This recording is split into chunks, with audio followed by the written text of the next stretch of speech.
Hello, everybody. It's Kelsa here, financial coach behind Fiscal Fitness Phoenix and creator of the Financial Coach Academy. And I decided to embrace some messy action today. I encourage all of you to do the same thing. So I have to lead by example, of course, right? If you're joining me live, please say hi. Let me know you're here so I know that I'm not talking to just a blank screen. Matt Williams asked an amazing question just a couple of days ago in this group, and I wanted to take a few minutes to answer because I had so many thoughts. I didn't really feel like I could answer it fully in text format. But I also just want you to know my notes are not super organized at this moment. It's been a little busy over here, so I don't want you to see all the notes because someone's name is on it, but can you see? Like crazy notes. Like you can't even read that handwriting, okay? Luckily, I can read it. But I've got some bullet points, some things I want to say about his question, and we're going to be tackling it now, even if it's just a bunch of random notes on a sheet of paper, okay? I will try and make this as coherent as possible. Also, stick around, because if you're new and you haven't seen me draw on a video before, I'm totally going to draw a picture today. And, you know, my drawing is not that great, but it's funny and it makes me laugh. I poke fun at myself because I'm a terrible artist, and you guys can laugh at me too. Hello, Nancy. Hello, Holly. Oh, hi, Michael. He says, hi, beautiful. That's why I said, oh, okay. So Matt's question was the following. I'm just going to read his post. For those of you that are financial coaches second, in other words, you have another day job, how do you find time to build your business? I have a full-time job and I'd like to slowly grow my coaching, but it seems like I never have the time or energy to put into it. Any tips on how to have it all? Isn't that the question of the day? Like I even asked myself that, and I'm a full-time coach. Like, how can I have it all? I have so many things I still want to do, and I do this full-time. So I promise you it never goes away, but I do understand that the conundrum you face when you're working full-time, you have other obligations. You can't just like abandon them, right? You can't just be like, oh, I quit and I'm going to grow this business over time and hope that I don't go broke in the process, right? There is this transition phase, and it's a hard transition. It is definitely not easy. And so I wanted to make sure that we touched on it. Okay, I have a lot of ideas. Donna says, super excited to hear this as this is me. Good. Okay, I'm so glad you're here, Donna. Let's see. Nancy says she can't draw either. Give her a computer and she rocks. Well, good. I will give you a computer because I can't do that either. So, okay. So here's the gist. It is hard. So first of all, just acknowledge that just because it's hard for you doesn't mean that you're doing it wrong or anything like that. We are planners. We likely care about our finances. So sort of just like walking away from our salary or what pays the job that pays the bills and sort of taking this massive leap of faith. While some people can do that, I was never able to do that. And I'm willing to bet a lot of financial coaches are not able to do that very well. We probably want to have a financial plan in place, and we're not willing to abandon like saving or investments in order to do that, right? It can be a really scary thing. And we probably have higher expectations financially than what some other professions might or other individuals. So the first thing I would say is to be as productive and intentional as possible with the time that you do have.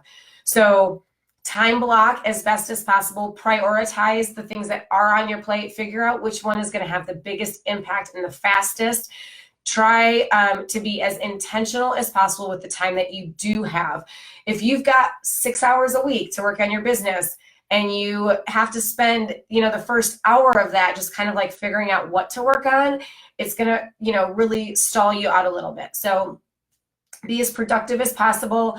Try to stay off Facebook as best as possible. And I know you're in this group and I think that's awesome. And I want you here asking for help, but I want to make sure you're intentional too and not doing the whole like scroll endlessly thing. Okay. If you need help, ask the question in the group, get your answer, and then get off. Okay. Because it's super important that you're as productive and intentional as possible with your time. Okay. So that is number one. I like to time block. So if I go ahead and look at my calendar for next week, I've already got time blocked off to work on the projects that I want to work on, okay? So I highly recommend you do the same thing. Is it possible that you can be creative with your current work schedule? This is possible for some people and absolutely not possible for some others. So is it possible that you work one day from home? Is it possible that you go part-time, maybe work 4 days a week instead of 5? Is it possible that if you have a team of people that you oversee, can you delegate some of your responsibilities at the job so that you can spend some time working on these things, but yet the job is still getting done? It's just not you doing it, okay? Those are some things to look at. And again, for some people, it just comes down to asking and maybe putting yourself out there and saying, hey, I need some flexible work arrangements. And that is a hard step to take, and yet for others, it's not possible at all. So I just wanted to throw that out there to try and get as creative as possible with your current work schedule or work obligations, okay?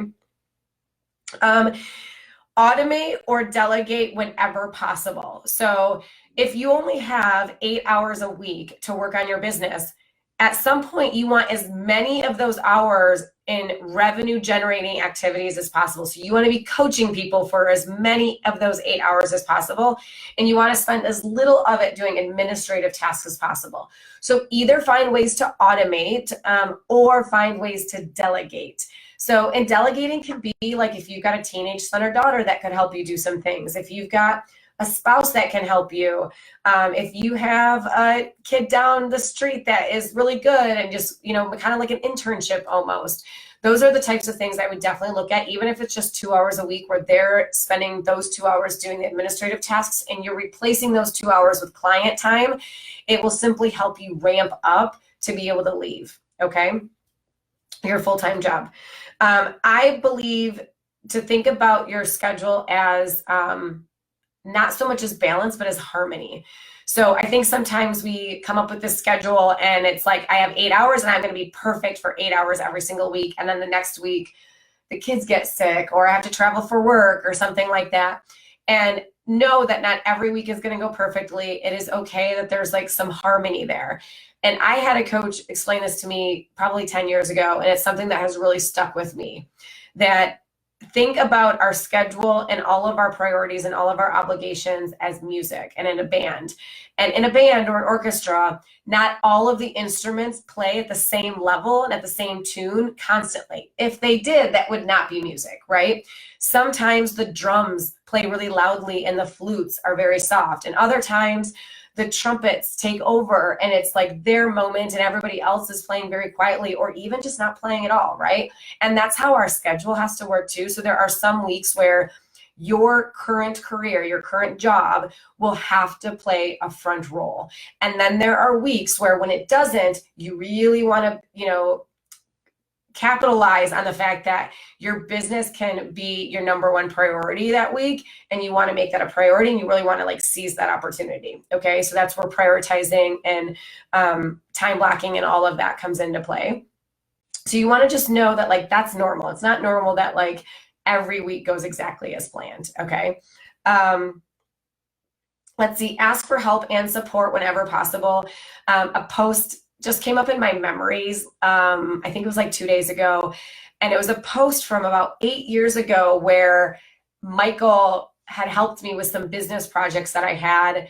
And I was like saying thank you to him publicly of like, oh, thanks. Like he's not part of the business, but he always has been. And so it was just kind of like publicly saying thank you to him for his help. And I've said that from day one. So even when Michael was in physical therapy, before he was like officially part of the team, he was always my partner in the business. He knew me better than anybody and knew why I was doing what I was doing and could help me in a way that somebody else could not help me at the time.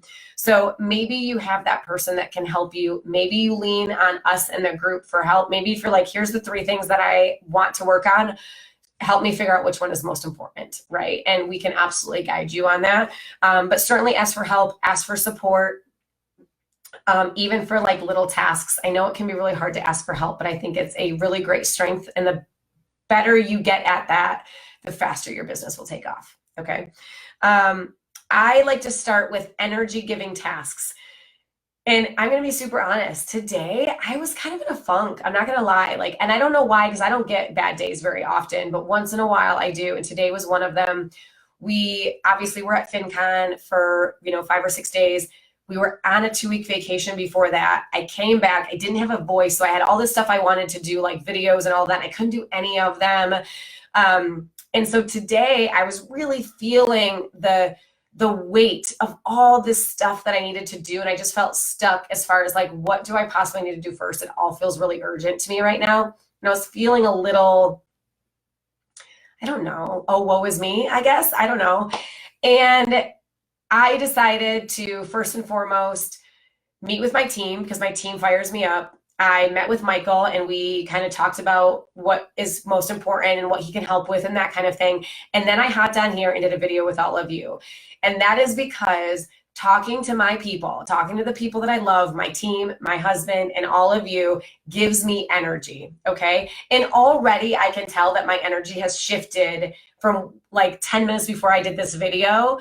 Like already I feel back to my normal self, okay? So figure out what your tasks are that give you energy and try and do those first, okay? I get my energy from people, so I try to surround myself with people. I'll call a friend on the phone and just do a 20-minute conversation, but that 20 minutes is not a waste of time. If anything, it encourages the rest of the day to go more smoothly and with a lot more gusto, okay? So start with energy-giving tasks. I think it's important to know your numbers. So if you need $3,000 a month from your business in order to keep your personal budget going while you do this, I need you to know that number. I need you to know that it's 3,000. If it's 5,000, 10,000, whatever your number is, I need you to at least know what you're shooting for, okay? And then the nice thing about that is once you know it, you can then back into it. You can reverse engineer. Do I need 10 clients paying X amount? Do I need 20 clients paying a lower amount? Like, what does that look like? And if I need that number, how many people do I need to talk to in a day or in a week in order to like keep that going, okay? It is really important that you know your numbers. And if anybody needs help with that, please, I mean, we're financial coaches, but sometimes it's easier to see other people's numbers than it is our own, right? So if anybody needs help with that, let us know. Look at your current budget. And the other suggestion I have around money is to go lean. I think it's really good that like while you might have a certain lifestyle right now, when you are growing a business or want to take that leap, it's good to go lean and grow your business in an organic, natural way and not try and just take on clients, any clients that you need just because you need the money, okay? And the more lean you are in expenses and in your budget, the more flexibility you have. And I do think it's a beautiful thing. It's probably something you're going to help your clients with down the road. And this is where my picture comes in. Okay, I know you guys are all excited. Okay, so this is one of my other tips is that at some point, I want you to know that you're going to have to take a leap of faith. You are. A lot of you might be thinking that you are, if you're making $5,000 a month in your job, right? Well, I think you can absolutely make that amount of money as a financial coach easily. Okay, maybe not easily, it takes hard work, but I think it's totally doable, okay? It's hard to make that when you can only dedicate 8 hours a week to coaching, right?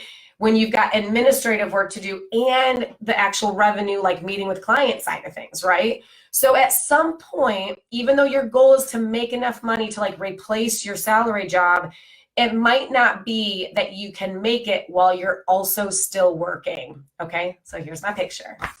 See if you guys can see this. Here's your salary job. It's up here. See how it's a little higher? And here's maybe where you're at with your business income, or maybe it's like down here, right? And at some point, one moment, please.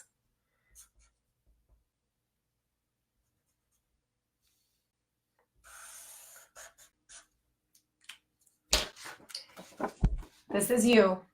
This is you. See, you're scared. Do you see that face? You're terrified. And I know it's scary. You just got to leap. You got to do it. At some point, it might be that you are like, you know, about to leave your full-time job when you're not quite making that amount of money in your business. But the only way to make that amount of money is to free up your time, to actually meet with more people and to work on your business and that kind of thing. And I know that's scary. So here's some suggestions I have. Casey, I see you're on. Hello, my dear. You're a perfect example of this. I really believe. Casey Smith, you guys, you should talk to her.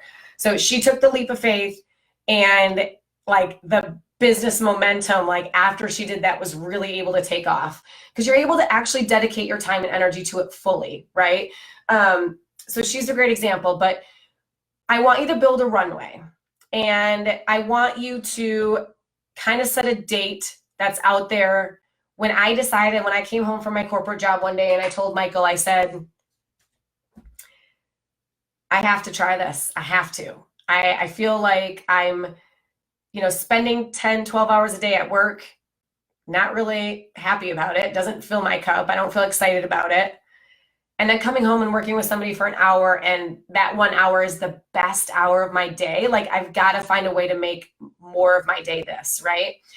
And at that point, the fear of regret was stronger than the fear of failure. So I was afraid I would fail. I was afraid I couldn't do this. I couldn't run a business doing it, that I would somehow have to close up shop because we just couldn't make enough money doing it and all of that. And yet I had to try it, because the idea that I never try it and the idea that I might regret it someday was so much more powerful in that moment that I had to try it. And what we decided was that we picked a date, and that date was 1 year out. You don't have to pick a date a year out. You can pick it 2 years out. You can pick it 6 months out, but pick a date. And from there, the idea is that you can then reverse engineer what you want to try and do in order to make that date happen for you. So for me, it was like, I'm going to leave in March, 1 year later, and I need to be making X amount in my business by that time. And it was not enough to replace my salary job, but it was enough that it sort of bridged the gap. It got these a little closer, right? And then it was like, I need to have this thing done. I need to have this part of my business completed. I need to have some things figured out. I need to have some systems in place so that when I leave, I've got some automation so that I can actually focus my time on meeting clients and making more money, and not on the system side of things. Now, your list of things can be different on what it is that you want to try and have done before that date.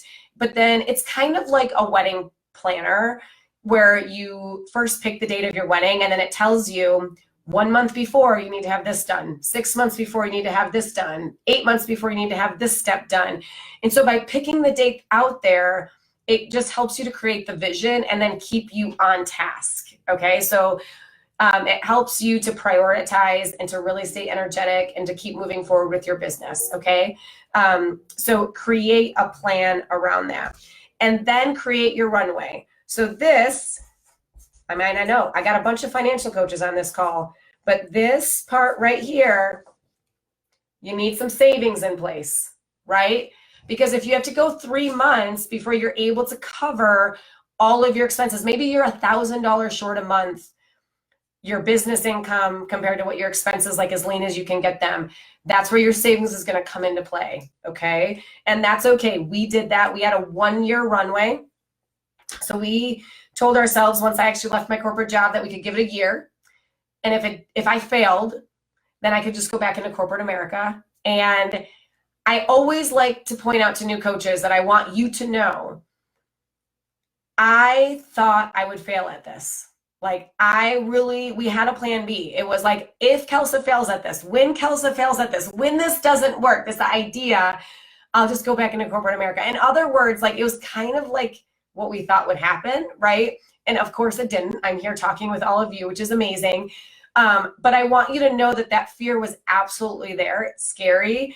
And yet we took the leap of faith, and I am so glad that we did. I'm so glad that we did. But these are some of the strategies that we used in order to make it so that transition was a little bit easier. Okay. Nancy says the need for setting aside some savings is spot on. It is. So while you're working full time, what I want you to think about is the benefits that come from this stage. There are actually some benefits. I know there's some hard things about it, but there are some benefits. One of them is financially. So if you can be bringing in some money in your business and also making a salary, make the most of that money. What do you need to invest in your business to make it as efficient and effective and make that launch as best as possible for you? And then what do you need to do to put money into savings so that you can cover it when you do need to take that leap? Okay, those are the two best things. The other thing is, if you're in a workplace that is open to you having a side job, you've got a whole bunch of people right there at your fingertips that you could be talking about financial coaching to, okay? So whether it's their family members, their friends, them, right? And I know this is not an option for everybody. Some of you work places where they don't let you have side jobs, so you have to be really careful of that. But if you do, make the most of that time, okay? Let me look at my notes and see if there was anything else. Know your numbers. Okay, I think I've touched on everything. Do you guys like my drawing? You have to say yes. The answer is yes. Okay, this is you. Oh God, everything's backwards. This is you. You're scared, but once you take the leap, it'll be a huge smile. Okay, it's scary, but build your runway now. Build your runway as far as time, money, and the tasks in your business. Okay, and if you need help, please use this group to ask for help and guidance and all of that. And Anne says, use what's in your hand, your job, to lead you to what's in your heart, your business. Ooh, I love that. Let me say that again because I kind of messed it up. Use what's in your hand, which is your job, to lead you to what's in your heart, which is your business. I love that. Thank you so much. That's beautiful. Let me know what you think of this. I hope this was helpful for you. Matt, please let me know that you listened to this video. I hope you guys have a wonderful weekend. Thank you for giving me some energy today. I needed it. I'm going to go hit the ground running now on all of these projects I need to be working on. And thank you. Thank you so much for tuning in and for giving me my energy. All right. Bye, you guys.